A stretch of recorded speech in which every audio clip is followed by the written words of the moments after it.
Hola, ¿qué tal? Buenas tardes a todos, todas y todes. Estamos en las terceras jornadas ANCRIT para las infancias y vamos a compartir una mesa de ponencias. Muchas gracias por estar aquí.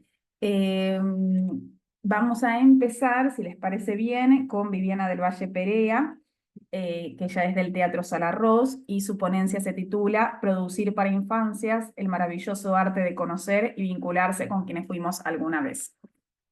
Te escuchamos, Viviana, tenemos aproximadamente 15 minutos por exposición y si después al final queda alguna preguntita, la podemos retomar. Bueno, muchas gracias. Bueno, qué alegría estar acá. Bueno, mi nombre es Viviana Perea, yo soy licenciada en teatro y profesora en juegos teatrales, egresada de la Universidad Nacional de Tucumán. Pero bueno, también me gusta mucho llamarme teatrista y desde hace 17 años estoy a cargo de los talleres de formación actoral que se brindan en Salas Ross en la provincia de Tucumán. Y bueno, en este lugar impartimos talleres para todas las edades, pero también para las infancias, y creo que eso es, bueno, muy importante y es a lo cual quiero referirme hoy. Bueno, comparto este espacio maravilloso de creación y de encuentro con mis compañeras Sol Tula y Sofía Moreno. Y bueno, en ese espacio nos encontramos cada viernes con una grupalidad repleta de infancias, algunos que nos acompañan ya desde hace más de 6 años y que están ya casi transitando a lo que sería su adolescencia. Bueno, quería contar que estos niños y niñas ingresan a este espacio de formación a través de una entrevista previa, y me parece importante resaltar esto porque en esa entrevista nosotros nos encontramos con ellos por primera vez y escuchamos, bueno, cuáles son sus deseos más allá de a veces los deseos de sus progenitores o de algunos profesionales que les recomiendan hacer un taller de teatro. En ese primer encuentro los conocemos, sabemos que están por voluntad propia, porque ese es su deseo, porque tienen ganas de jugar, de crear. Y ahí también conocemos, bueno, qué juegos les gusta jugar, cuáles son las canciones que les gusta escuchar y cuáles son los personajes que sueñan interpretar, ¿no? Bueno, es así que a lo largo de estos años hemos ido conformando grupalidades donde siempre es muy importante esto que circule la palabra y la escucha. Nosotros en el inicio de cada encuentro contamos con una ronda de noticias de la semana, que es una ronda que siempre nos invita a conocer más de las infancias con las que trabajamos y también nos invita a conocernos a nosotras mismas como coordinadoras de este taller. Bueno, ¿cómo surge esto? Un día me pregunté si de niños y de niñas habíamos tenido la posibilidad de ser escuchados, de contar aquello que nos sucedía. em, y en un principio comenzó como una ronda de buenas noticias, pero luego se transformó en las noticias de la semana, porque también empezó a aparecer esto que no siempre eran buenas noticias, pero que sí necesitaban de ser contadas y de ser escuchadas. Bueno, sabemos que es importante esto de estar, de ser escuchado, de contar aquello que nos sucede y que sabemos que en esa circularidad siempre hay una invitación a mirarse, a comunicarse, a brindar la posibilidad de la palabra. Y es también en esa ronda donde aprendemos más de su cotidianidad, de aquello que les interesa, de aquello que les incomoda y que resulta también una posibilidad para luego poner en escena esas construcciones y esos discursos. Y bueno, acá quiero referirme a lo que fue nuestro primer trabajo en el primer módulo del año 2024, donde los niños y las niñas comenzaron a manifestar que se sentían cansados, que se sentían agobiados de tantas tareas, de tantas actividades, de tantas exigencias que tenían en el día a día.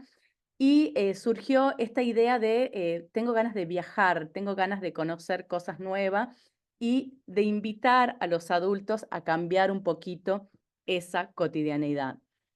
Bien, a partir de ahí decidimos empezar a trabajar con El Principito como texto disparador. em, y quería, bueno, acá anoté una frase muy hermosa que dice, Las personas mayores son muy extrañas, y es que en su pequeño mundo el Principito no logra comprender aquellas acciones o pensamientos de los adultos.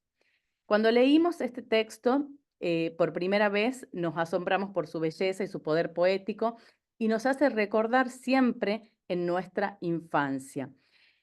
Cuando somos niños y no encontramos la lógica a ciertos comportamientos de aquellos adultos que en su paso por el mundo no pueden ver más allá de su individualidad.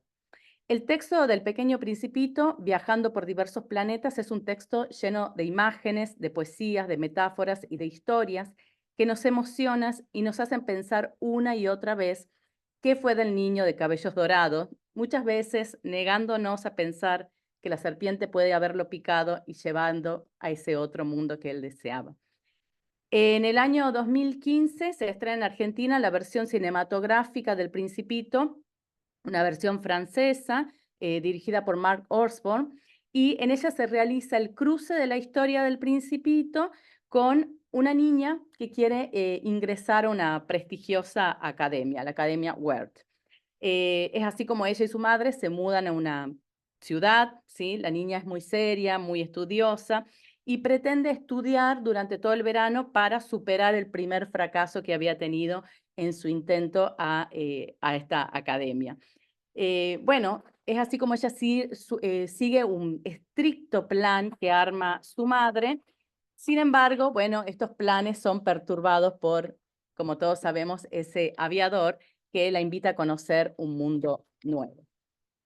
Bueno, en nuestra versión, en nuestra producción de ese primer módulo del taller de infancia, nos embarcamos a trabajar con el libro del autor francés, que como era de esperar, muchos niños y niñas ya lo habían leído o habían tenido un vínculo con el texto, y en función de una puesta en escena más equitativa y de una relectura del texto, y siempre promoviendo la creatividad, propusimos no trabajar con el texto original, sino con nuestra versión.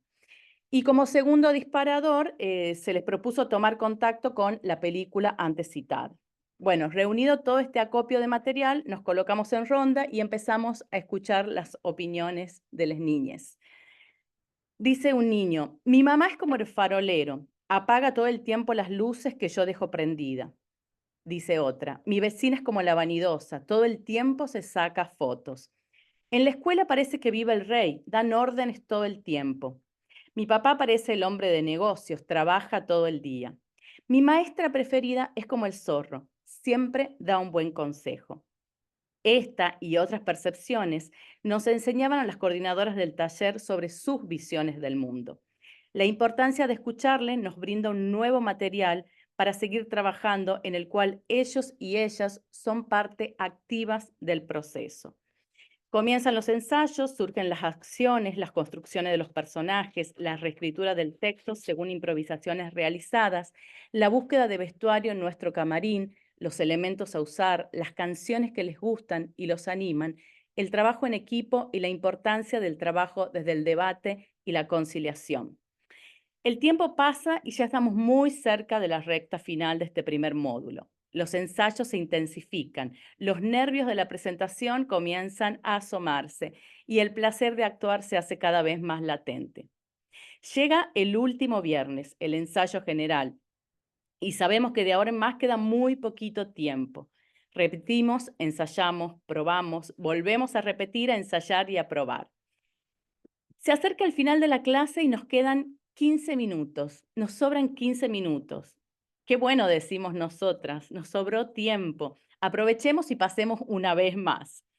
Pero de repente, los cuerpos ya no están erguidos en el escenario, sino desparramados en el piso, como si fuera un enorme colchón de pluma donde se ha decidido reposar.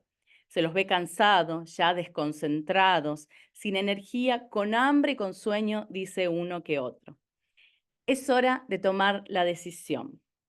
¿Seguimos y hacemos la pasada que nos emociona realizar en estos 15 minutos finales?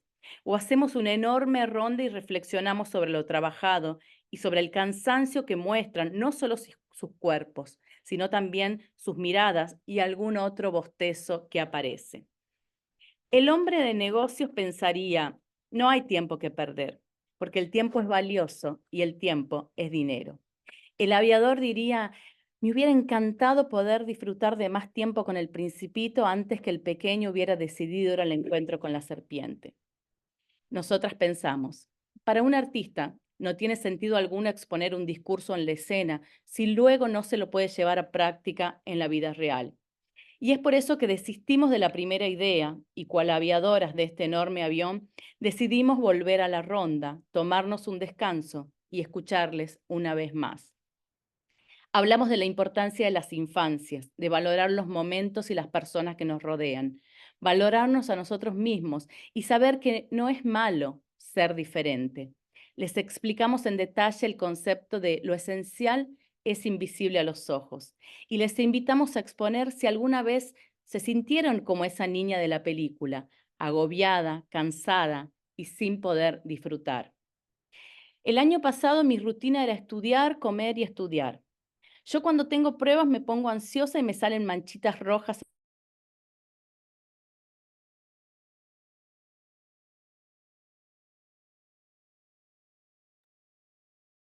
¿La perdimos o soy yo?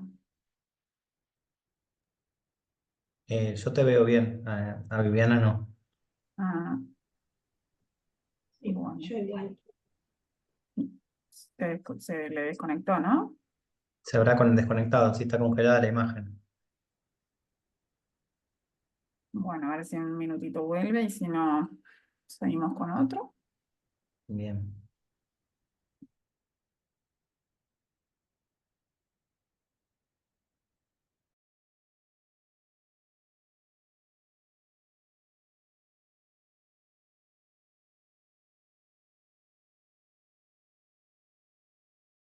Ahí volvió, me parece. Viviana, ¿nos escuchás?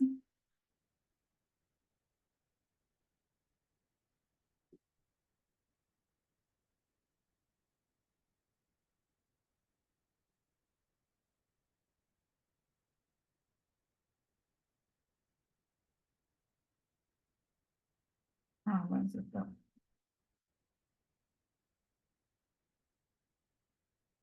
Viviana está por ahí. Ahí está. Viviana, volviste. No Aquí te estoy, escuchan. aquí estoy. Ah, bien. Bueno, se te cortó cuando iban a la ronda. Y Sigo, cualquier sigo. cosa nos avisas. Una ronda donde al inicio pocos se animan a hablar de sí mismos se va activando. Encuentran similitudes, diferencias en las maneras de ver y de actuar ante determinadas situaciones. Se apoyan, reímos ante determinadas respuestas ocurrentes. Fede toma la palabra y dice: el año pasado, cuando rendí mi examen de ingreso, me sentía muy cansado. Solo estudiaba toda la semana y tenía poco tiempo para dormir y luego ir al colegio. Pero sabía que llegaba el viernes y en el teatro era mi momento de disfrutar, de relajarme, de jugar.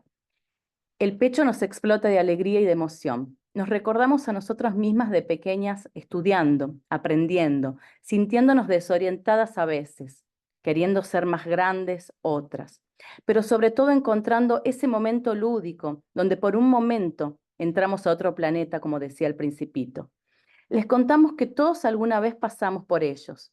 Sentimos cansancio, nos alegramos por un examen aprobado o no comprendemos a los mayores.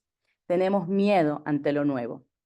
El espacio del teatro nos sirve como un canal no solamente de producción, sino también de juego, de creatividad, de comunicación, de desarrollo del lenguaje y de imaginación. Potenciador de las habilidades y creador de sueños. Espacios que se habilita la palabra, la reflexión, de stop, de cotidianidad, de nuevos mundos posibles. Como el Principito, debemos regar nuestra rosa, nuestros vínculos. Como el zorro, es necesario saber que los lazos son importantes. Como el aviador, sabemos de la importancia de un amigo en medio de la soledad. Y como el Principito, vamos en búsqueda de nuestros sueños. Es en esa ronda donde nos escuchamos, donde tenemos la posibilidad de ser escuchados como niños, niñas y niñas. Gracias. Muchas gracias, Viviana. Vamos a seguir y si hay algún comentario los hacemos al final. Ahora le voy a dar la palabra a Germán Casela. Su pertenencia institucional es el Instituto de Historia del Arte Argentino y Americano de la Facultad de Artes de la Universidad Nacional de La Plata. y su ponencia se titula Las infancias que importan y los mundos más vivibles. Te escuchamos, Germán. Bueno, muchas gracias, María. A ver si pongo para compartir. Así. Bueno, ¿se ve ahí la plaquita? Sí, sí, se ve. Perfecto. Es más que nada para que no tengan que verme a mí nada más, para que puedan ver otras cosas. Voy a poner tiempo, así no me voy dentro de lo posible. Bueno, durante mi tesis doctoral me propuse generar una trama de reflexiones críticas alrededor de los procesos de selección de obras de teatro para las infancias, tomando como material de análisis las políticas culturales del Centro Cultural Pasaje Gerardo Rocha de la ciudad de La Plata, entre los años 2010 y 2020. Así aventuré que son aquellos, los procesos de selección, los que determinan previamente la heterosexualización de la realidad simbólica infantil, al entender a las maneras de elegir como una serie de decisiones político-sexuales que sostienen generalizaciones constitutivas. Los procesos de selección de obras son parte de un conjunto de políticas culturales, pues inciden en la toma de decisión y significación sobre, entre comillas, los niños, dentro de las que se sedimentan normativas de género y sexo. A razón de ello, habrá exclusiones que custodian los límites de lo posible, en cuyo núcleo se naturaliza la obligatoriedad heterosexual, demostrando así que hay infancias que importan. Sobre estas últimas me he dedicado a poner en tensión las distancias entre la condición descriptiva y constitutiva, proponiendo que el signo niño, entre comillas, es un significante político vacío que se rellena con sus usos anteriores. Así, hay infancias que importan al tornarse inteligibles bajo una serie de exclusiones constitutivas. En lo que no es un niño descansa a los límites de lo que sí es. Siendo así, y considerando que un proceso de selección de obras toma como elemento rector una figura de infancia, el teatro infantil resultará una interpelación sobre la asunción de género. En suma, un abordaje feminista y antropológico del asunto demuestra mi idea de que al teatro se va a hacer género, pues es donde residen también las normativas que sedimentan la apariencia de sustancia. Lo que se reconoce como niño en este proceso es entonces la materialización de un proyecto de vida que centralmente tiene la heterosexualidad binaria como un núcleo de referencia. Bajo la idea de que hay infancias que importan en el teatro platense, me interesa profundizar ahora algunas preguntas que no necesariamente son concluyentes. Para eso recupero una serie de pensamientos que me acompañaron durante la escritura de mi tesis, para ampliar el panorama hacia otros teatros para las infancias que formaron parte de mi investigación. Luego buscaré reflexionar sobre los mundos más vivibles, es decir, cómo podemos pensar y hacer un teatro donde la opresión mandatoria de ciertas políticas sexuales sea disidente y diversa. Me refiero a la producción de zonas de experiencia convivial que no sean limitantes o excluyentes, considerando el amplio abanico de posibilidades de vida sobre las infancias espectadoras. Frente a esto último, quiero recuperar que esta no es una tesis propositiva de soluciones, porque no es lo que me interesa, sino que creo que la problematización constante sobre las normativas sexuales en su diversidad de existencias para la conformación de un teatro que sea disidente y crítico. Quiero decir que sea un teatro que salga de las normativas heterosexuales, tanto como de las homosexuales, para discutir con toda opresión y limitación en el ciclo vital, haciendo de nuestras existencias un espacio de indagación y de libertades respetuosas y afectivas. En principio, entonces, comienzo por comentar que durante el mes de marzo del año 2022 fui convocado y contratado por el área de gestión de públicos del Teatro Nacional Cervantes, en Buenos Aires, para realizar un taller y un cuadernillo pedagógico sobre una obra titulada Familia no tipo y la nube maligna. La obra es de Mariana Chaud y Gustavo Terrío, con música de Teo López Puccio y Pablo Biotti, y se presentó en la Sala María Guerrero del Teatro Nacional Cervantes, entre los meses de julio y octubre del 2022. Esta experiencia resonó en mí durante la escritura por diversas razones, una de las cuales es su narrativa dramática. Socorro es una nena que está mirando televisión y no se puede dormir, así que le pide a sus parientes que le cuenten historias de terror. Su grupo familiar se compone de sus tías, Murga y Marga, quienes conforman un matrimonio simbiótico. Teónidas, su hermanoide, es un robot androide. El tío Jaqueca, una drag queen malhumorada, Levecine Pelude, un híbrido entre persona y animal, el tío Polito, que le trae regalos, y Bigotti, que es un músico que encontraron adosado a un piano. Es decir, que hay un escenario familiar repleto de diversidades, y no me refiero solo a las disidencias sexuales, sino más bien a la densidad de orígenes y disposiciones. Se trataba de una obra donde el tema no era el lesbianismo, la crianza homoparental, la diversidad sexual, ni tampoco era necesariamente un mensaje a transmitir sobre los grupos familiares en la contemporaneidad. A partir de una serie de recursos teatrales puestos en escena, irán apareciendo cuentos sobre lo cotidiano, los afectos y lo bizarro, convocados por la excusa del pedido de socorro. Entonces, las instancias que se me pedían producir por el área de gestión fueron todo un desafío para mí, pues el material con el que tenía que trabajar era muy distante al que estoy acostumbrado. Me refiero a que poco tienen que ver con las obras que se han presentado en el pasaje de Ardo Rocha, tanto en su dimensión compositiva como visual. Quiero por eso recuperar brevemente el hilo de pensamientos por el que transité cuando me convocan a preparar un taller y un cuadernillo pedagógico sobre esta obra.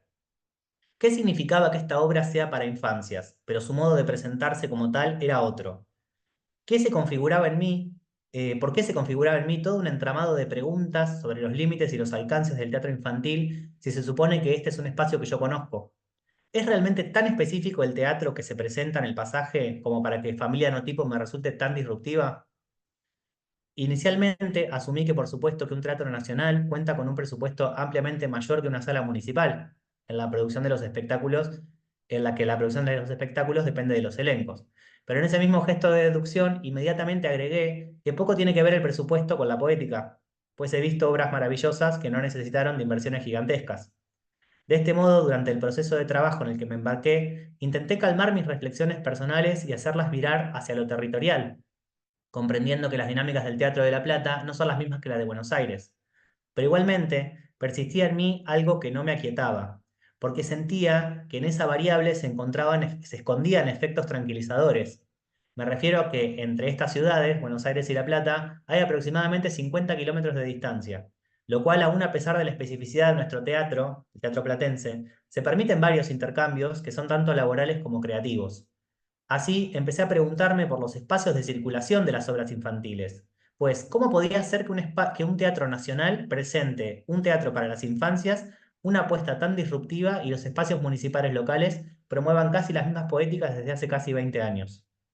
No es mi intención hacer preguntas valorativas, sino que intento dilucidar dónde reside esa sedimentación para que en dos ciudades tan cercanas haya políticas culturales tan disímiles.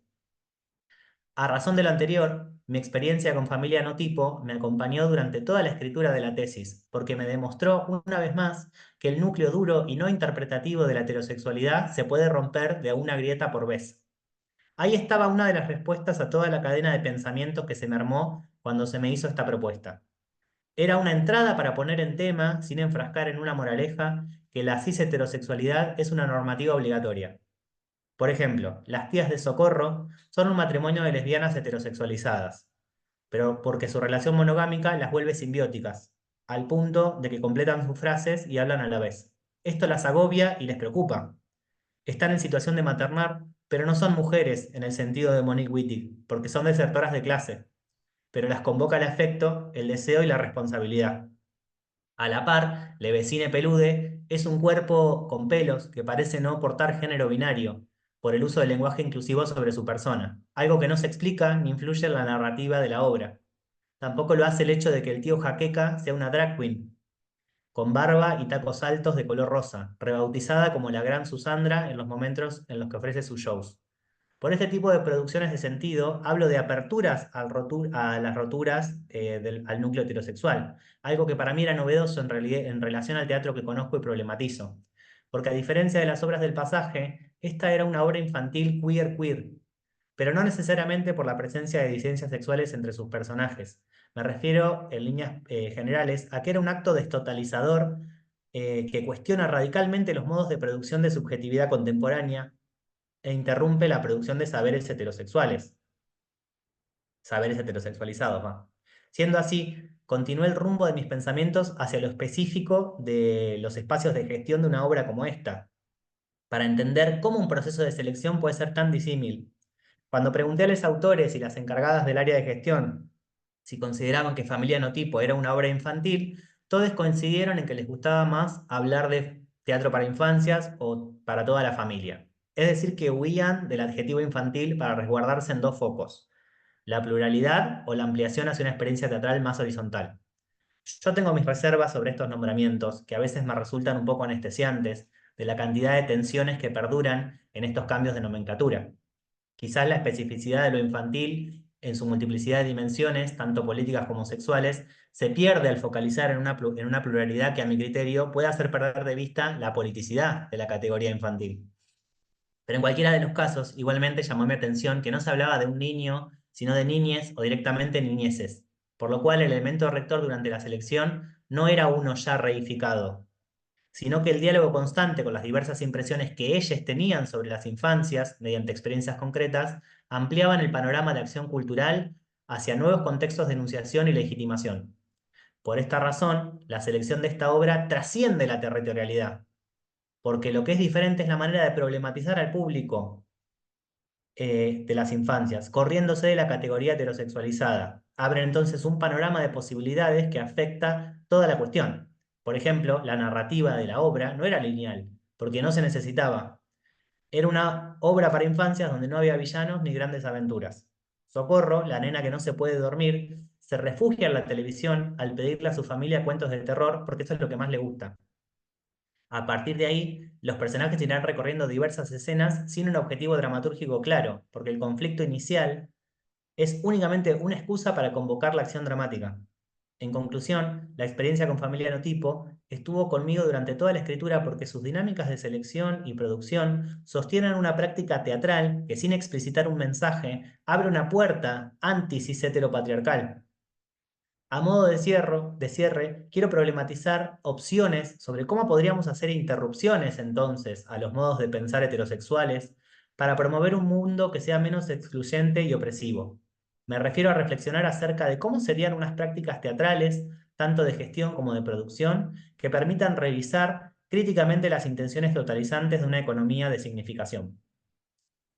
Por tanto, como punto de partida, retomo los aportes de Sara Ahmed para profundizar en que es la conciencia feminista, como un término paraguas, el primer paso para reconocer el lugar que ocupa el teatro en la producción de sentido de género en las infancias.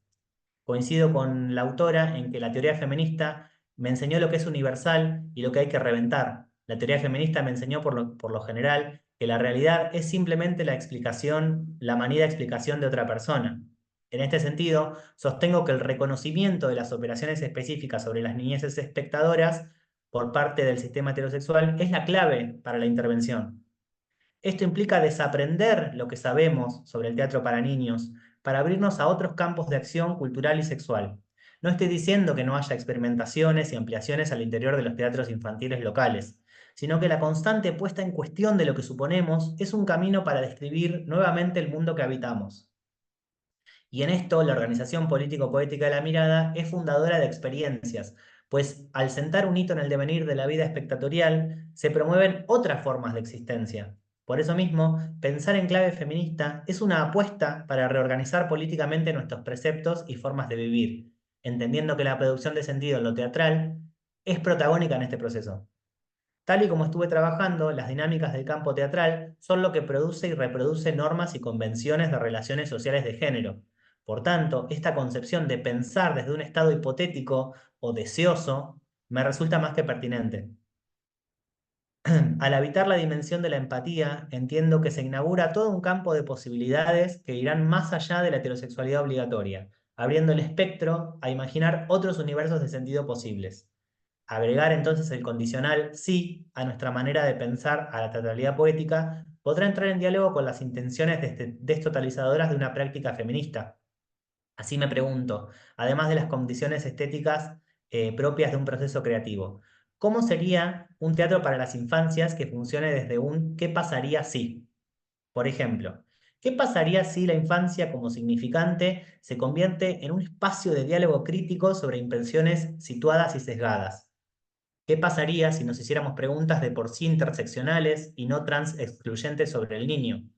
¿Qué tal si al momento de elegir una obra de pronto los criterios no tienen que ver con lo que las infancias necesitan? Y si pensamos que no necesitan nada y hacemos un teatro que genere nuevas necesidades, seguramente muchas de estas preguntas podrán ser contestadas ante algún caso de obra o algún elenco que compositivamente trabaje cerca de estas tensiones. Pero entonces agrego, ¿es subjuntivo el teatro por sí mismo? ¿O es que en las dimensiones compositivas y estéticas residen limitaciones que son políticas sexuales, que no llegan ni a enunciarse y convertirse en la posibilidad, y convierten a la posibilidad en un terreno de restricciones? Con esto presente, ¿hasta dónde llegaría nuestra capacidad de imaginar más allá de una psique heterosexual? ¿Imaginaremos un universo simbólico homosexual? ¿Querríamos hacer una copia de las lógicas heterosexuales pero con personajes del mismo sexo? ¿Seguiríamos produciendo, por ejemplo, una historia de amor pero con dos príncipes? ¿Eso es subjuntivo? ¿O nuestra consideración de la diversidad de puntos de vista en la infancia quizás podrían promover y producir espacios de reflexión más allá de las opresiones de todo sistema de sexo-género? Este teatro infantil tiene que ser un nuevo contexto de enunciación, que abra la posibilidad a otras formas de legitimar que no sean mediante la experiencia imitativa de lo heterosexual. Debería permitirnos imaginar actos destotalizadores para promover el poder de descreer, como dice Bell Hooks, de todo lo que clasificamos como infancia. Por mi parte, considero que un mundo más vivible se podrá constituir cuando pensemos desde la disidencia sexual, como un emplazamiento que marca distancias con los movimientos homosexuales normalizados. Al cuestionarnos también las ortodoxias homosexuales, estaremos ante un teatro repleto de opciones condicionales que promuevan la imaginación constante sobre el mundo en el que queremos vivir. No para dejarle algo en el futuro a nuestras infancias, sino para vivir con ellas el presente en un estado de absoluto respeto, afectividad y compromiso con otras producciones de sentido poético. Esto para nosotros los adultos significa, como dice Sara Ahmed, estar preparadas para deshacernos. Bueno, por ahora eso y cualquier cosa compartimos al final. Gracias. Gracias a vos, Germán. Bueno, ahora la vamos a escuchar a Micaela Picarelli, que ella es de la Universidad Nacional de las Artes, también integra a TINA y a CITEG, y su trabajo se llama Herramientas de dirección teatral en el teatro para infancias, la obra como un dispositivo. Bueno, ahí intentando compartir, díganme si se ve bien. Sí, yo veo. Sí, se ve. Ahora sí. Buenísimo. Bien. Bueno, como dijiste, en este trabajo básicamente reflexionar un poco sobre herramientas de la dirección teatral, en la especificidad de dirigir teatro para las infancias, pensando la obra como dispositivo. Y entonces también me voy a poner el tiempo para no pasarme. En este proyecto nos propusimos llegar a un análisis metodológico de la tarea de la dirección del teatro para las infancias. Y para eso decidimos partir de la noción de espectador emancipado de Jacques Rancière, pensando o deseando un joven público que consideramos capaz de construir sentidos en una actitud de expectación que dista de ser pasivo. Según nuestro punto de vista, la noción de infancia que los y las directoras poseen de manera más o menos consciente condiciona las producciones que se generan y se dirigen para las infancias. Por ejemplo, una mirada utilitaria o puramente pedagógica va a traer aparejados espectáculos con las mismas características.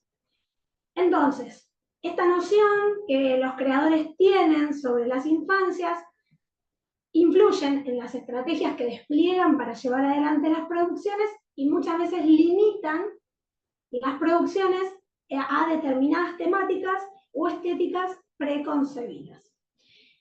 Creemos que el futuro del teatro para las infancias necesita de artistas que puedan pensar las mismas de forma heterogénea, cuidándose, por un lado, de la representación idealizante que adjetiva la infancia como inocente, feliz, pura y vulnerable, para no caer tampoco en la noción negativa que justifica el control de la niñez y que asume al infante como un rebelde descorrido e insurgente. Entonces, nos proponemos ir hacia las estrategias de la dirección escénica, pero primero necesitamos salir a la búsqueda de una noción de infancia que nos permita que los directores empleen estrategias que devengan en espectáculos, en principio, más honestos. Entonces empecemos por definir o no a las infancias.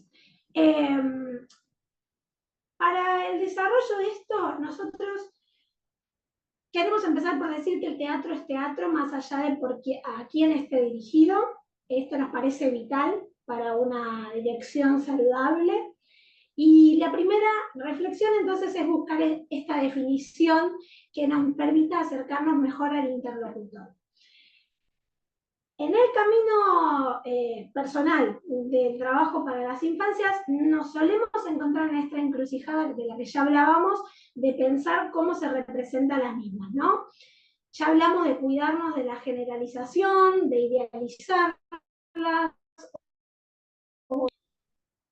Y lo que a nosotros nos resultó más útil hasta ahora es una herramienta que tomamos de la nueva sociología de la infancia, que surge precisamente de la insatisfacción de las explicaciones habituales sobre la vida y el comportamiento de los niños, aceptándolos como parte de la estructura social y reconociéndolos como sujetos de derecho. De ahí que se invita a hablar de infancia en plural, entendiendo que los niños tienen vidas muy diferentes, condicionadas por las circunstancias que caracterizan sus entornos, particulares, en un mundo complejo, diferenciado, multifacético, ¿no? Y los investigadores de este relativamente joven movimiento tienen premisas en su trabajo sociológico que fácilmente nosotros podríamos extrapolar a la tarea escénica, ¿no? Están acá, las vemos acá.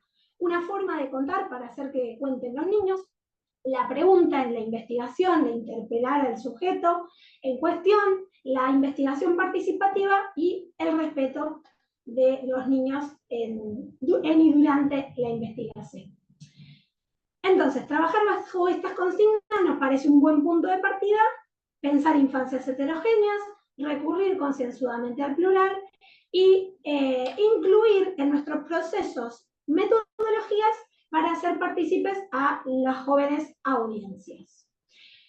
Bien, pero todo esto muy lindo, pero sin embargo en el quehacer teatral para infancias, gran parte de la producción se escapa a este modelo, ya sea por conceptos, por tradición, o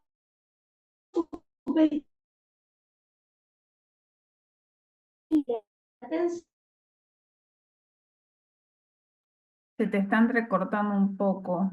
No sé si soy... Y ahí no sé si está... No sé si nos estás escuchando, Mica.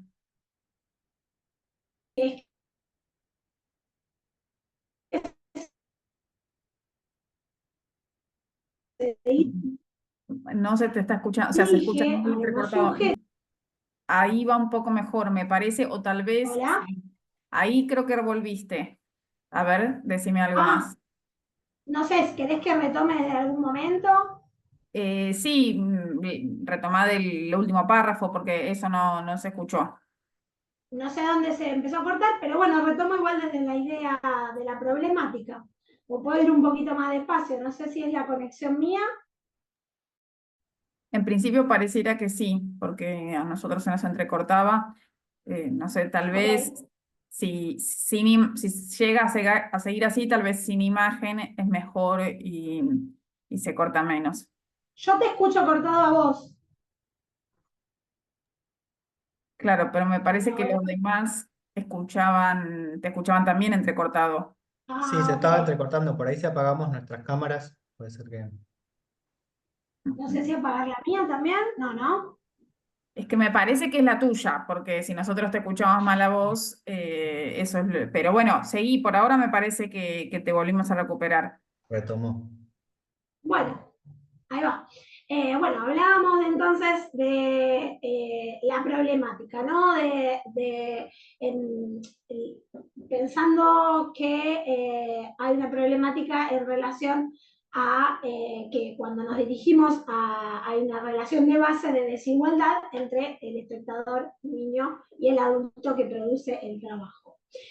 Conscientes de estas dificultades que las impone el mercado también, cuidándonos de los riesgos artísticos y estéticos que esto implica, y pensando en una noción de infancia que nos permite ya un diálogo más fluido, vamos a pasar a pensarlas como espectadores. Y entonces pensamos en infancias emancipadas. Ya de la mano de la sociología de la infancia, deseándolas lo más libres e independientes que se pueda, nos resulta útil pensar la noción de espectador emancipado de Jacques Rancière.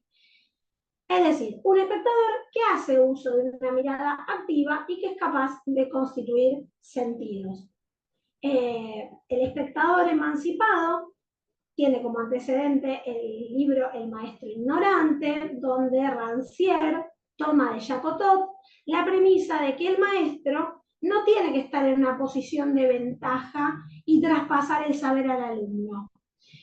De esta propuesta de igualdad en una educación para la emancipación es que Rancière toma la analogía para pensar al espectador emancipado, donde alumno y espectador en posición de desventaja frente al maestro y al artista tienen que dejar de ser simples receptores. Y ahí ustedes en pantalla están viendo una cita pertinente. El espectador emancipado a nosotros nos proporciona un tipo de relación entre artista y espectador que nos resulta útil. Pensar a las infancias como espectadores capaces de producir sus propias transformaciones, así como también en artistas creadores conscientes de estas potencialidades que tiene el público al que se dirigen. Este nuevo artista, como lo piensa Rancière, no tiene nada que enseñar a los espectadores porque no hay posición de ventaja con él. Y es especialmente interesante esta equidad cuando pensamos en producir para infancias. Es un espectador emancipado, capaz de ver y al mismo tiempo de transmutar, si así lo desea, aquello que se presenta frente a sus ojos. Con esta idea de espectadores, entonces pasamos a pensar la metodología para este espectador receptor activo, concibiendo el teatro y el arte en general como una experiencia relacional. Entonces, vamos a hablar de la obra como dispositivo. La noción de discurso teatral nos permite pensar en el teatro como un todo que hace sentido frente a unos espectadores que lo observan e indagar en el modo en el que echa mano de los recursos, la actuación, la luz, el texto, la escenografía, la música, el sonido, para construir el coenunciador. La idea, como decíamos, que determinado director o determinados artistas tienen sobre los niños y las niñas para quienes dirigen su espectáculo, puede o no coincidir con la idea que tuvo el autor del texto, el musicalizador, el escenógrafo, o cada uno de los actores y actrices que llevan a cabo, más las dificultades que todos ellos se enfrentan a la hora de pensar con quién se van a encontrar realmente al otro lado, ¿no? A menudo los creadores testimonian la necesidad de salvar, con el recuerdo de la propia infancia o con la observación de las generaciones actuales, la distancia insuperable que los separa de sus destinatarios. Entonces, al usar la noción de discurso teatral, nosotros pensamos la obra como una totalidad que hace sentido, ¿sí? Le vamos a decir discurso a la dramaturgia, la voz del actor, la luz sobre la escena, la disposición de los espectadores en la butaca, etcétera, etcétera, etcétera. Y ahora, pensando en términos de dispositivo, de la mano de Agamben, vamos a reflexionar sobre la tarea específica del director. Este es quien intenta desentramar cómo se establece la relación entre los elementos del conjunto. Y por supuesto que por conjunto en este caso nos vamos a referir al hecho teatral. Agamben también pensó en la infancia como límite entre el lenguaje y la cultura y propone desde la noción de juego la profanación del dispositivo. A nosotros nos interesa particularmente pensar en el director como este profanador, ¿sí? Si el espectáculo es el dispositivo, es decir, esta máquina que tiene funcionamiento, que a su vez contiene otras maquinarias con sus propios funcionamientos, contadores de historias, de dinámicas y de transformaciones, podemos pensar que la tarea del director teatral es la de profanar esos dispositivos generando una nueva dimensión de su uso, que es lo mismo que hacen los niños y los filósofos según Agamben. La tarea de la dirección y el teatro para las infancias comparten otra problemática más, la del control. Nuevamente se hace presente la idea de poder ligado a la palabra propiamente dicha. No olvidemos la etimología de la palabra infancia, que no habla, incapaz de hablar, y a propósito de esta problemática, se pregunta Suzanne Le Beau, que es una gran dramaturga canadiense francesa, en su texto sobre la censura y la autocensura. Y ella dice: ¿quién puede saber y decidir lo que es mejor para un niño? ¿Quién puede decidir lo que es mejor para esos 200 niños que están en una sala y que no saben ni siquiera lo que van a ver? Por mucha ingenuidad, definí entonces lo mejor de la siguiente manera: una situación dramática creíble, personajes complejos que tuvieran una columna vertebral y una lengua para hablar del mundo. Entonces, en una segunda instancia del trabajo, en búsqueda de herramientas metodológicas, vamos a pensar al director como un tejedor, como una dirección que crea sentido, donde vamos a abordar la problemática intrínseca del rol, que es la de la autoridad, la de la decisión, y pensar algún tipo de estrategias para pensar una técnica que mira, interviene, construye, en el mejor de los casos, desde la pregunta permanente. Pensar una metodología de la dirección, específicamente en el teatro para infancias, es pensar las estrategias que conforman la dramaturgia escénica. Y este concepto es de el cordobés Cipriano Argüello Pitt, y nos resulta fundamental para pensar esta dirección. Entendiendo que cada proceso creativo tiene su propia especificidad, nosotros vamos a pensar en algunos factores comunes del proceso de ensayo. Está el vínculo con la autoridad, está la violencia inherente de cada toma de decisión, porque cada corte genera restricciones y pone reglas, y hay un aspecto ético en la toma de decisiones. Y atrás de cada elección hay otras elecciones pasadas y futuras. Y el director dialoga, consciente o inconscientemente, con sus trabajos anteriores, ya sea por discusión o por continuidad. Pero siempre en los procesos aparecen conflictos, tensiones que son vitales y necesarias en la creación. ¿Cómo se organizan estos materiales? ¿Cómo se hacen estos recortes? Es un poco la tarea del director, y hacia ahí vamos cuando hablamos de metodología. Vamos a tratar de enunciar algunos puntos muy rápidos para no extenderme en el tiempo, en los que nosotros encontramos que podemos condensar algo del proceso. El punto de partida es el deseo para nosotros. Algo de lo que pocas veces se teoriza es la importancia de que los creadores trabajen a partir de la propia implicancia y el interés en sus producciones.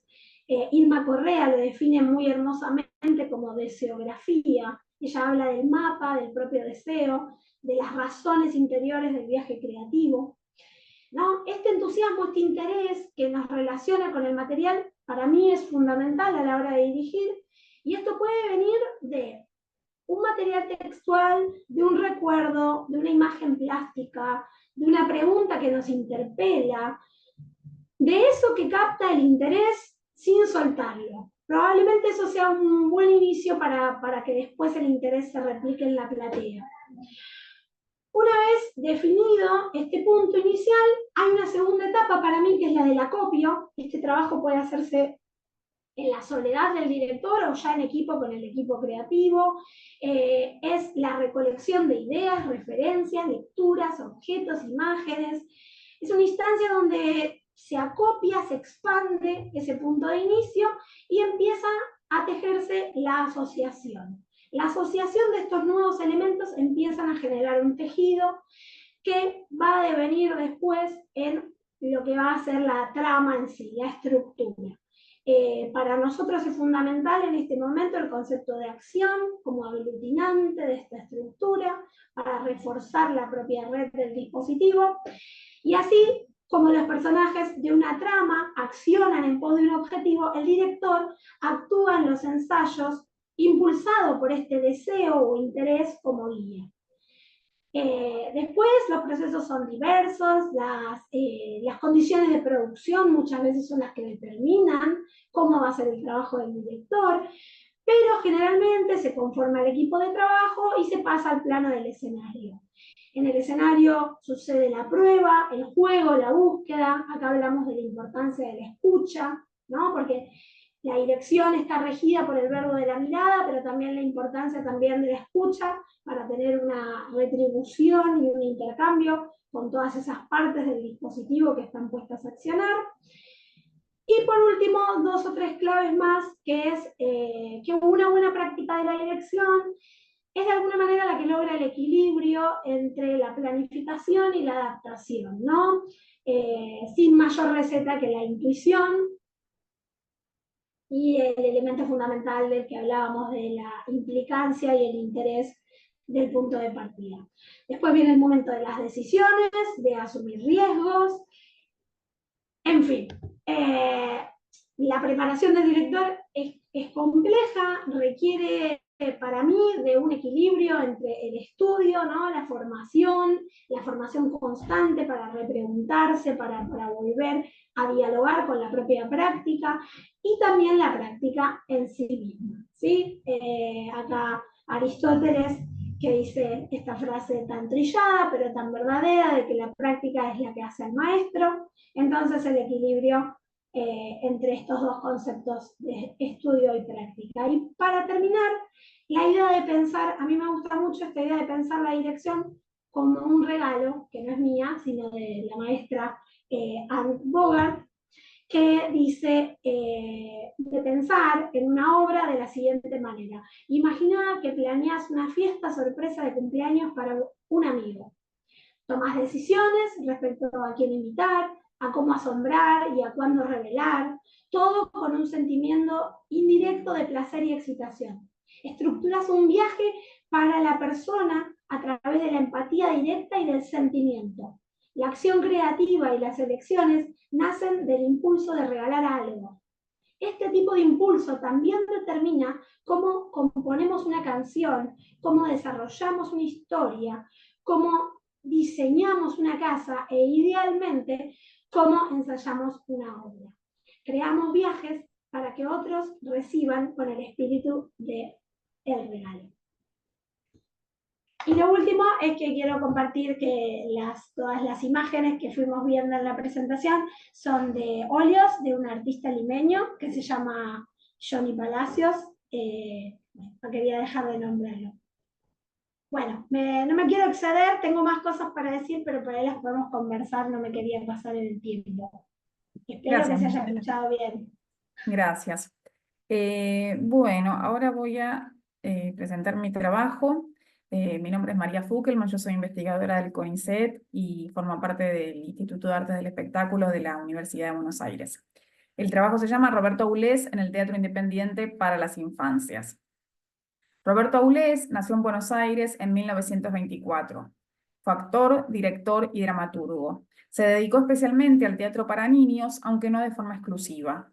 Su vida tuvo un final trágico cuando el 3 de abril de 1978, con problemas de subsistencia, pero sobre seguro víctima de una fuerte depresión, se suicidó arrojándose del balcón de Radio Municipal, lo que hoy es Radio de la Ciudad, desde el piso 11 del Centro Cultural San Martín. Tenía 54 años. Considerando que en este 2024 se cumplen 100 años de su nacimiento, la propuesta para este trabajo es abordar la figura de Roberto Aulés en el marco de su paso por el teatro independiente y haciendo principal hincapié en su aporte a las infancias. Hasta lo que pude recabar, él se vinculó al menos con 4 grupos de teatro independiente: el Teatro Juan B. Justo, el Teatro Libre de Buenos Aires, el Teatro Libre Florencio Sánchez y el Instituto de Arte Moderno. Pero solo en el Teatro Juan B. Justo y el Instituto de Arte Moderno encontré referencias al teatro infantil, por lo que serán esas en las que me centraré. Bueno, gran parte de la información que presento en esta ponencia no podría haberla obtenido sin la ayuda y el material de archivo que me brindaron Nélida Gilda y Noemí Pérez Gilda, así que también a ella les agradezco mucho. Bueno, el paso por el Teatro Juan B. Justo. El Teatro Juan B. Justo tuvo sus orígenes en el seno del Partido Socialista. Se inició como agrupación artística popular el 10 de junio de 1927, pero después de la muerte del médico, periodista y político argentino Juan Bautista Justo, el 8 de enero de 1928 cambió su denominación. En los primeros años, la agrupación artística Juan B. Justo cumplió sus actuaciones en centros culturales obreros, en el Salón de Actos de la Casa del Pueblo, en bibliotecas o en clubes, tanto de la Ciudad de Buenos Aires como del Gran Buenos Aires. A partir de 1933 lo comenzó a hacer en una vieja casona con un aljibe y espacio para estacionar carruajes que le cedió la municipalidad. Cita en Venezuela 1051, acá en la Ciudad de Buenos Aires, ¿no? Ese año también se incorporó como director del elenco teatral el reconocido comediógrafo Samuel Eichelbaum y a partir de allí se afianzó como un teatro independiente. Enrique Gilda, quien había ingresado al conjunto a partir de un concurso de dramaturgia para autores nobles que se había desarrollado en 1934, conformó el elenco infantil, al que Luis Ordaz consideró, y lo cito, el primer cuadro infantil de importancia que poseyó Buenos Aires, pues su fervor y disciplina nada tenían de común con el Municipal Teatro Labardén, que a pesar de contar con los medios, nunca realizó una labor orgánica significativa. Fin de la cita. El elenco infantil debutó en 1938 con la adaptación de unas historietas de Pipo y Pipa y el lobo Don Trágalo Todo, de Magda Donato y Salvador Bertolozzi. Y tal como recuerda su sobrina nieta, Noemí Pérez Gilda, Enrique Gilda, recorría el barrio tocando timbres, invitando a los chicos para que vinieran a actuar. Aulés llegó así, por vecindad, cosas del destino, dice Noemí, en una entrevista personal que le dice. En 1939, entre los espectáculos que estrenaron los pequeños actores, estuvo El Niño Héroe, la primera obra de Roberto Aulés, quien para ese entonces tenía 15 años. Es decir, que Aulés no solo dio sus primeros pasos como actor en el teatro independiente, sino también como dramaturgo. Al año siguiente, el elenco infantil llevó a escena una nueva pieza de Aulés, Los de la Calle. Más adelante, Gilda se hizo cargo del elenco para adolescentes, con los niños del grupo de menores que habían ido creciendo y del de adultos, llegando a dirigir los tres simultáneamente. De este elenco intermedio también formó parte Roberto Aulés. En abril de 1943, el Teatro Juan B. Justo fue desalojado de su local. Se adujeron razones de índoles edilicias, ya que la sede estaba comprendida dentro del nuevo plan demoledor que exigía la proyectada Avenida 9 de Julio. Al año siguiente dejó de existir. Ahora me traslado en el tiempo y el espacio al Instituto de Arte Moderno. El Instituto de Arte Moderno, IAM, fue un espacio fundado en 1950 por Marcelo de Rieder, Antonieta de Moroni y Hernán Lavalle Cobo, que fusionó artes plásticas y teatro.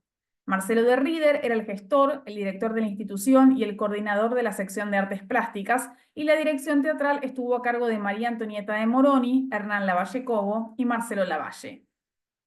En 1964, el IAM presentó una obra de teatro para niños, El monigote de la pared, de Roberto Aulés, basada en un cuento de Conrado Naley Roxlo que trata sobre Pedrito, un niño que dibuja un monigote en la pared y hace que éste cobre vida, convirtiéndose en su compañero. La reseña de Rómulo Berruti en la revista Teatro 20 no fue buena. Si bien el crítico reconoció el poder conmovedor de la historia a su autor original, Naley Roxlo, consideró negativamente la puesta en escena en varios aspectos.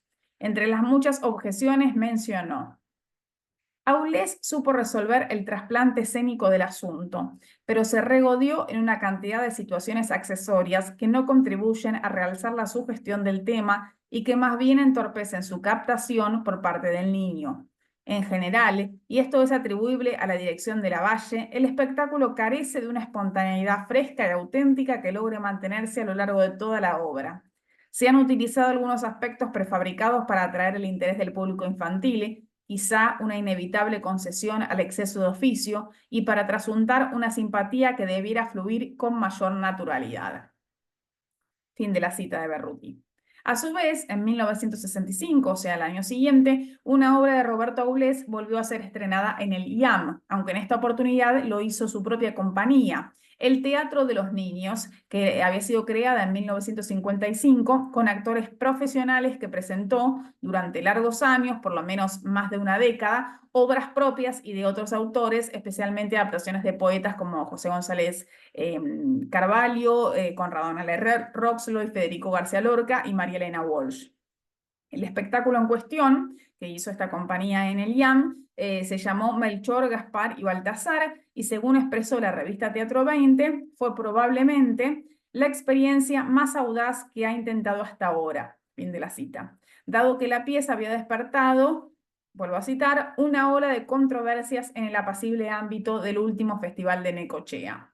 En esta nota de actualidad, que no llevaba firma, se recogió la palabra del propio Aulés, quien se mostró muy molesto porque el Consejo Nacional del Menor le había informado, luego de que un inspector viera una función representada en el Parque Rivadavia, que tenía que suspender las funciones hasta que la comisión de lectura respectiva aprobara la obra.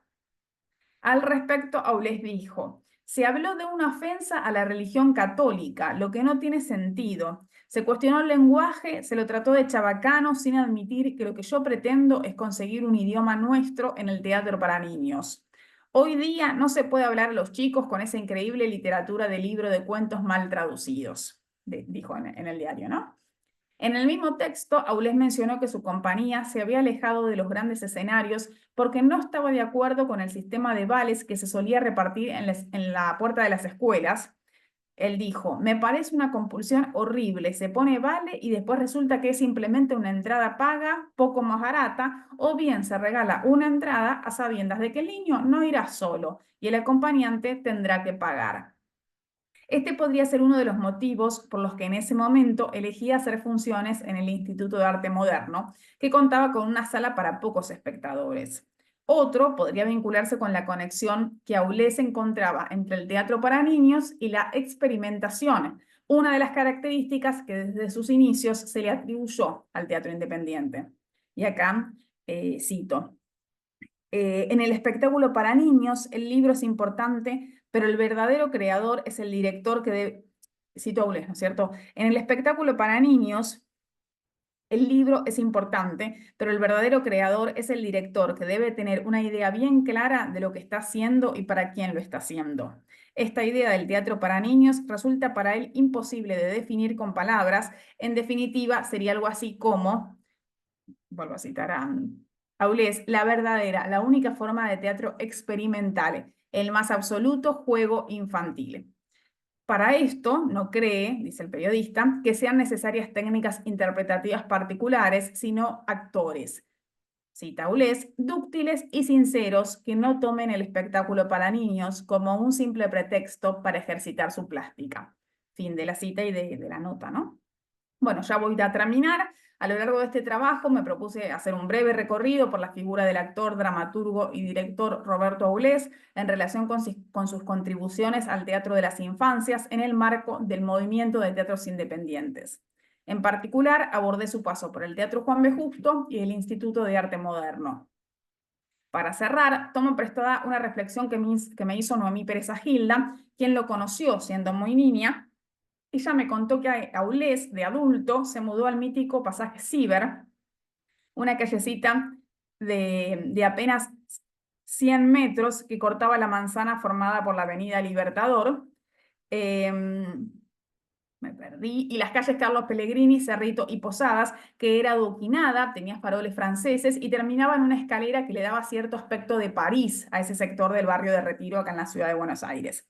Y recordó que en 1978, cuando Aulés se quitó la vida en plena dictadura cívico-militar, uno de los motivos por los que él estaba muy deprimido era porque se quedaba sin su casa, ya que iban a demoler este pasaje para ampliar la avenida 9 de Julio, hecho que terminó sucediendo en 1979.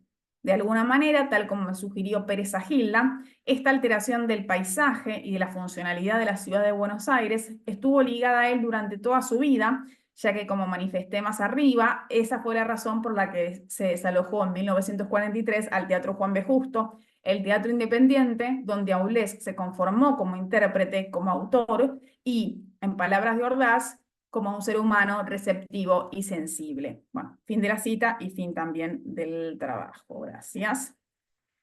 Antes de ir a la parte de si hay comentarios o preguntas, les quería decir que en esta mesa también estaba previsto que participara Alejandra del Valle Toledo, que ella forma parte de Balbuceando Teatro, con un trabajo que se llamaba Payasería Saludable en Córdoba, pero que no podía estar en este horario en la mesa, entonces me mandó una pequeña paginita para que yo lea, y lo voy a hacer a continuación, y unas fotos para que mientras leo puedan mirar, así que voy a compartir eso mientras,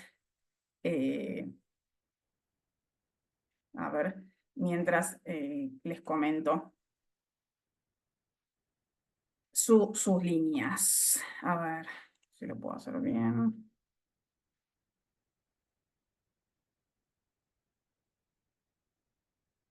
¿Se ven estas imágenes que estoy poniendo? ¿Sí? Ok. Sí, te veo. Bueno, sí, perfecto. Y si yo hago esto, ¿se siguen viendo o se ve otra cosa? Tendrías que abrirlo en otra Sí, ventana. no, está bien, lo voy a leer del celular porque soy malísima para eso, entonces me imaginé. Solamente lo leo desde acá y voy haciendo así con el cursor. Se llama Payasería Saludable. Esta propuesta, generada al interior del ecosistema cultural de la ciudad de Córdoba, procura promover una cultura amigable e inclusiva. A partir del año 2019, desde Balbuceando Teatro y el Laboratorio de Payasería Comunitaria, generamos redes tendientes a concretar visitas payasas en centros de salud y hospitales de la ciudad, con el objetivo de contribuir al bienestar integral de nuestra comunidad. Payasería Saludable en el Hospital, nuestras experiencias. Desde el año 2019 formamos payasos profesionales desde el Laboratorio de Payasería Comunitaria con el aval de la Dirección de Cultura del municipio, realizando talleres semanales, mensuales y también prácticas, visitas e intervenciones payasas en diversos ámbitos e instituciones de la salud, entre ellas hospitales, centros, ya está, ¿no? Son estos. Payasos, centros de salud, salas, cunas, salas de atención primaria, campañas de vacunación, comedores comunitarios, bibliotecas, hogares de adultos mayores, etc. Visitas payasas en el Hospital Infantil Alta Córdoba. Desde comienzos de 2021, a partir de acuerdos realizados con la dirección de dicha institución y con la Asociación Cooperadora del Nosocomio, efectuamos intervenciones payasas con los debidos cuidados protocolares y sanitarios, visitando en grupos, duplas y tríos payasos, salas de internación, salas de espera y consultorios externos, siempre acompañados por personal de los equipos de salud con una duración aproximada de 2 horas 30. Estas actividades también fueron realizadas cubriendo fechas claves: Día Internacional del Cáncer Infantil, en febrero; Día Internacional de la Felicidad y de la No Discriminación, en marzo; Día Mundial de la Salud, abril; Día de la Risa, en mayo; Mes de las Infancias, agosto; Día de los Derechos de las Niñas, y también las maratones solidarias de tapitas y papel y llaves, que son en octubre y noviembre. Durante el periodo post-pandemia comenzamos a desarrollar visitas payasas de carácter mensual. La asiduidad de las visitas nos ha permitido construir un vínculo profundo con las infancias en situación de internación, así como también con los equipos de salud del nosocomio.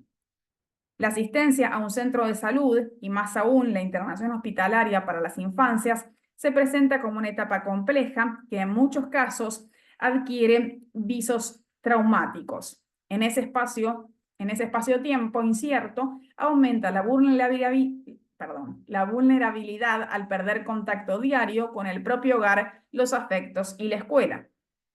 Más allá de las culturas de pertenencia para las infancias, el juego es una vía profunda de relacionamiento con el mundo y con los afectos. La payasería como lenguaje artístico y como práctica comunitaria tiene una relación precisa con el universo lúdico, también con la presencia y la escucha activas. Desde estos procedimientos incentivamos el encuentro con la risa y la sonrisa para disminuir niveles de angustia, ansiedad y estrés, y así mejorar la autoconfianza, la comunicación y el bienestar de los pacientes, sus vinculaciones familiares y con los equipos de salud, generando en el ambiente hospitalario transformaciones a las que denominamos círculos de pequeños acontecimientos. Estos encuentros posibilitan alterar ciertas lógicas imperantes. La payasería altera la lógica de la enfermedad, pues va en busca de los aspectos positivos que habitan en los pacientes. Esos aspectos vinculados a la potencia activa y creativa guían a cada payaso a crear con el otro y no para el otro. La payasería altera la lógica del silencio, vinculado mayoritariamente en nuestras culturas al proceso salud-enfermedad. En oposición al dolor, la rabia y el llanto, la risa es una de las emociones más profundas que los seres humanos podemos experimentar. La risa, junto a la música, ayudan al payaso a promover encuentros profundos. La payasería propone transformar la lógica de la pasividad a partir de diversas técnicas de improvisación, propuestas lúdicas y creativas, activa al paciente para autopercibirse como protagonista. Así trabajamos, dice Alejandra, y ya termino, con la potencia activa y creativa de las niñeces internadas o en tratamientos ambulatorios, promoviendo nuevas relaciones propositivas y horizontales desde la alegría y el juego. También efectuamos visitas payasas especiales, tanto en el marco de las ferias del libro como de las ediciones del Festival Internacional de Teatro para Niños y Jóvenes, invitados por Agencia Córdoba Cultura en la 12ª edición a efectuarse entre el 2 y el 6 de octubre próximos. Realizaremos visitas payasas nocturnas en el Hospital Infantil Alta Córdoba, Hospital de Niños Santísima Trinidad y Hospital Príncipe de Asturias. Bien. Ay, ¿cómo hago para hacer? A ver cómo hago para volver a... Ay, qué mala que soy con esto. Arriba el rojo, dejar de compartir. Perfecto, gracias, Gem. Bueno, ya dejé, ¿no es cierto? Ahí está. Bueno, buenísimo. Bueno, nos quedan unos minutitos, así no nos pasamos de la hora y media, que más o menos es lo previsto. Por si hay algún comentario o pregunta para las exposiciones, obviamente la de Alejandra no va a poder ser porque no está ella, pero de los demás, si alguien quiere hacer algún comentario, puede hacerlo.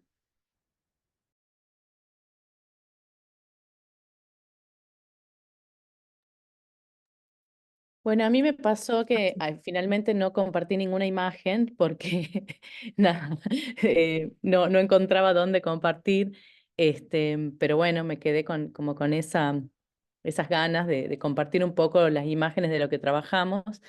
Y me pareció muy interesante, digamos, las distintas perspectivas de las cuales hemos podido abordar esta mesa, tanto de la historia como también desde la dirección. Bueno, esta curaduría, pensaba también cómo cada uno fue hablando también desde esa experiencia y esa particularidad. A mí me pasaba mucho que, bueno, pensaba esto cómo nosotros construimos también, bueno, desde un lugar de lo que es la docencia, ¿no?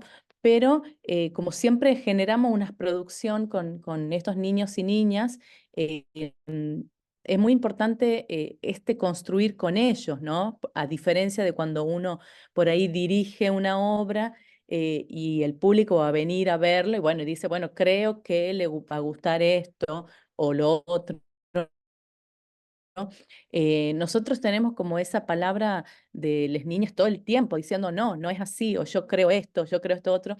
Y bueno, pensaba como qué importante que es eso, que también lo vemos cuando, bueno, cuando presentamos una obra de teatro a los espectadores y escuchamos lo que dicen, lo que piensan, cómo reaccionan y en base a eso uno también puede ir modificando un poco aquella producción. Pero yo pensaba cómo la palabra de estos niñes con los cuales nosotros nos encontramos cada viernes es determinante y es muy importante porque ellos van como también marcando un poco lo que piensan, lo que sienten, lo que van viviendo y bueno, y qué es verdaderamente lo que quieren expresar, ¿no? Gracias, Viviana, por el comentario, sí, sin duda. No sé si hay alguno más. Yo primero agradecer porque me convocó lo que estábamos hablando, coincide en esto de la experiencia y las centralidades de nuestras propias miradas, que, bueno, palabras más, palabras menos, no es otra cosa de la epistemología feminista. Pero quería ponderar el trabajo de Micaela.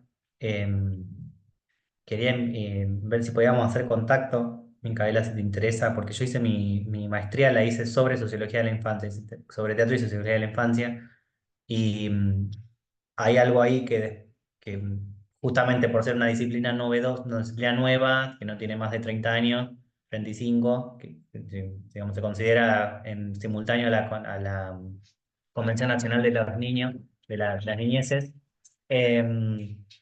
Hay algo ahí en esa disciplina que a mi mirada tiene que ver con la juventud de la misma, que es que se salta la idea del objeto discursivo de la infancia. Digamos, frente al niño como sujeto activo, no olvidemos que nosotras tenemos una experiencia que es propia del ciclo vital. Esto lo responden las antropologías, por eso te invitaba a pasar primero por la maestría, por la tesis, si te interesa, te la comparto, porque esta idea del niño como sujeto activo, en realidad lo que le falta es lo que después responden las antropologías, que es que nosotros tenemos dentro del ciclo vital una experiencia frente a las niñeces. Entonces, esa asimetría es insalvable, lo cual no significa que haya que descalificar de ninguna. Creo que estamos en la mesa, estamos hablando de lo mismo, ¿no? Entonces, no significa que tengamos una autoridad y una descalificación, pero tenemos frente a esa experiencia una responsabilidad que debe atender a la propia diversidad. Entonces, la clave está en pensar, me parece a mí por lo menos, que ese niño que tomamos como referente es un objeto discursivo. Entonces, frente a la persona concreta que está transitando el momento de la infancia, es importante dilucidar cuál es la discursividad de ese sujeto, o cómo entendemos a ese sujeto. Por eso te quería hacer esa observación, eh, porque yo pasé por un camino similar, digamos. Primero la sociología primero me convocaba y después dije, esto no me... Había cosas que no me cerraban y después las encontré en la antropología, solo por un Ahí va. Está comentario. buenísimo. Yo el concepto, yo vengo de la práctica, más que de la teoría. O sea, soy formada en dirección y me dedico casi con exclusividad hace 10 años a hacer para infancias. Y entonces en estas repreguntas que vienen desde un lugar súper práctico, empecé como a buscar en lugares teóricos. Y en la sociología de la infancia me la encontré en el diplomado, me la presentaron, ¿no? Como una posibilidad, pero entiendo lo que me decís porque no deja de ser una paradoja, ¿no? Intentar ponernos en relación de igualdad con la infancia es paradójico. No, no, no, no, nunca va a dejar de tener eso insalvable, pero sí, por supuesto que me interesa, te vengo como siguiendo como teórico, así que a full, está buenísimo el intercambio. A mí me interesa en realidad la herramienta teórica que me posibilite pensar la metodología, ¿no? Como empezar a producir reflexión teórica sobre lo metodológico, porque si no parece que los que hacemos siempre estamos recurriendo a otros que son los que piensan. Entonces, Totalmente. de a poco este intento de poner en palabras claras la propia experiencia, la propia práctica con otros creadores también, es un poco tímidamente mi acercamiento a la teoría. No, pero está No, buenísimo, sobre todo, por eso te hacía la observación, porque está buenísimo, sobre todo al final, me pareció hermoso esto de la dirección como regalo. Me parece que quizás en el regalar se vuelve a constituir esta relación asimétrica, ¿no? De pensar yo te doy esto, por eso te hacía esa observación sobre la sociología, que tampoco es que podemos reducir toda una disciplina de estudios a un comentario, ¿no? Es solamente no, una percepción que es mi pero percepción sí, de las sí. cosas y por eso lo digo, pero que me parece que está re valioso y que ahí hay una punta para seguir trabajando en relación a el otorgar, el regalar, frente a las preguntas que te hacías al principio que estaban buenísimas. Esto, ¿qué es qué es lo específico de dirigir para infancias? Me parece que es una pregunta que no está hecha. Y Claro. también, así que muy bueno, y también, bueno, por ahí lo has trabajado, o por ahí María también nos puede aportar sobre teatro para niños proletarios de Benjamin y Lakis, que ya asomaba, había algo como de la especificidad. Creo que la pregunta que nos estamos haciendo es qué es lo específico, Bueno, si lo hubiera. Pero bueno, a mí me gusta intercambiar en estas mesas porque seguramente les debe pasar lo mismo, que estamos siempre en la mesa miscelánea, arte y cultura, arte y sí, sociedad, sí. o infancias y otra cosa, y no teatro, o teatro y no infancias, entonces es hermoso intercambiar con colegas en estas mesas.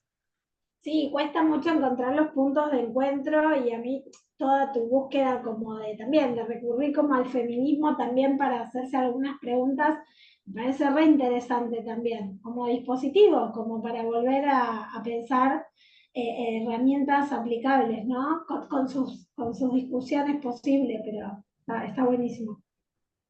Sí, más que nada discutir, estamos hablando más o menos de lo mismo. ¿Quiénes son los niños? ¿Quién es el sujeto político de la infancia? Cuando decimos Sí. infancia, ¿a quién nos estamos refiriendo? Esa es una pregunta feminista. Bueno, ya estamos en tiempo, así que les agradezco muchísimo a todos por las intervenciones.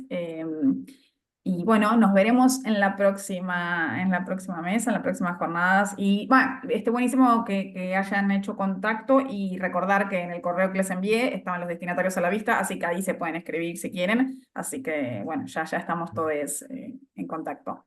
Gracias por Gracias, su María, tiempo. por tu coordinación también. No, por Gracias. favor. Gracias, María. Y nos vemos Gracias a prontito. Ingrid. Bueno, un